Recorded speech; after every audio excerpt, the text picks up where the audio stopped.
Fork in the Path. Written by Area 51 Express.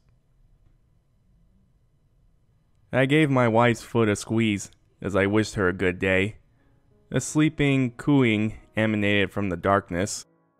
That day started out beautifully. The sun hadn't yet risen, and a light fog shrouded the still-lit streetlights. I mounted my bike and headed off to the brew pub. My small pub was centrally located, employed 12 people, and was finally starting to turn a profit. It's amazing how quickly things turn. Running parallel to the main street of my city is a park trail. It's a favorite for cyclists to avoid the busy street, and that early in the morning, there's very little foot traffic. I passed by the children's water park, one with those sprinklers shaped like palm trees and animals. Next to that are 3 stone tables with inlaid marble checkboards. I noticed that the table closest to the path was set up.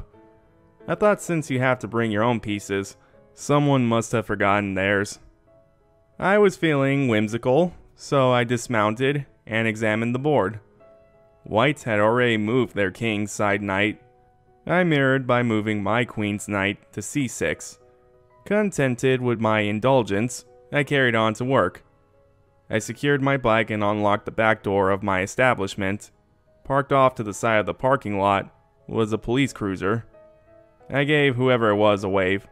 I assumed it was Officer McCormick, the downtown community officer. He was a friendly guy, and the liaison for the Downtown Business Association. It was useful to have a healthy working relationship with him. Some of our patrons could get rowdy later on at night. On my way home from yet another successful day, I inspected the game I had started that morning, only to find it as I left it. It surprised me that the cheap plastic pieces hadn't blown away in the wind. For the rest of that week, each time I would find that my unseen opponent made another move. I could play chess with anyone online, but I felt this correspondence game was delightfully old school. It was time to make some trades, so I committed my forlorn hope pawn. Days passed, and I lost 2 pawns, but captured a pawn and a knight. Students were coming back to town and business was picking up. Our brewmaster, Evelyn, arrived to transfer her latest creation into secondary fermentation. If I had the vision, she had the talent. We had good pub fare, but it was the beer that gained us traction. I opened my desk drawer to retrieve my whiteout so I could correct the schedule. 2 plastic chess pieces rolled out in my drawer. 2 black pawns. I held them up, perplexed, and could think of no reasonable explanation for how they ended up there. No-shows were becoming uncharacteristically common, and everyone was working hard to pick up the slack. I'd leave voicemails for my servers and cooks in vain. Days later, White made an aggressive strike against my front line with a rook. I trapped the rook and traded a knight for it. On my way home that evening, I found what I suspected was the same black knight piece, jammed in the spokes of my bike. I had just left the pieces I captured on the side of the board, but when I thought about it, my captured pieces weren't there in the morning. I was relaxing with Miranda, my wife, later that evening. The news reported that a brazen daytime assault had taken place downtown, leaving Officer Michael McCormick with fatal injuries.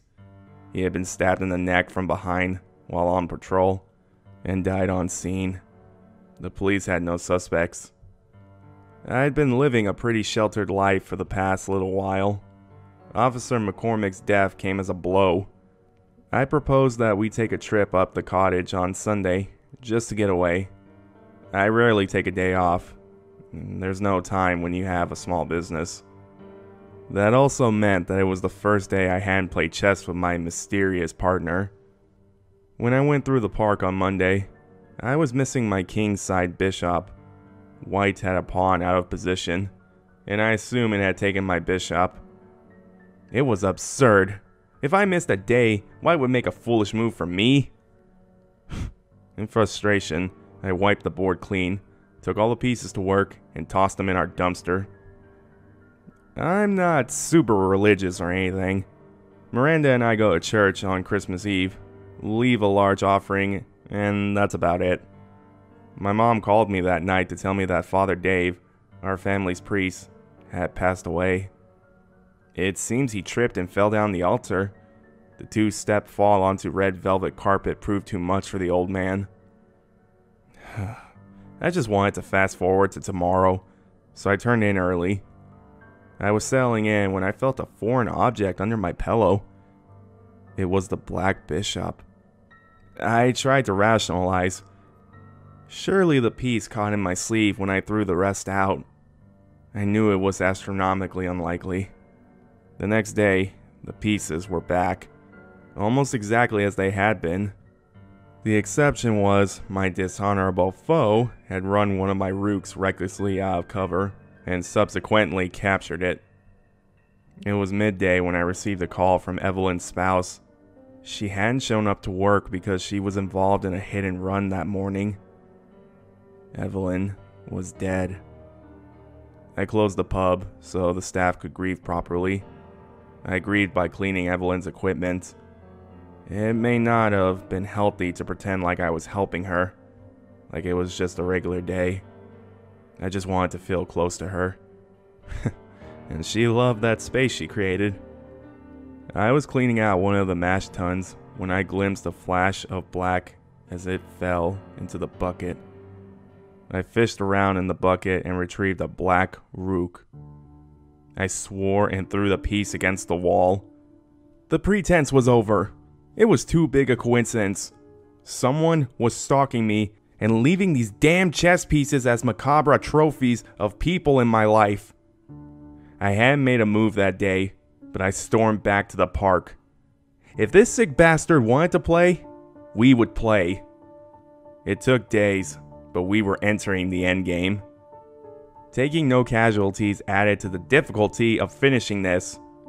Perhaps that's why I made a mistake. White forked my king and queen.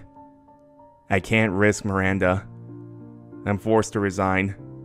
My Glock and I will wait here all night if we have to. White has to make their move, eventually.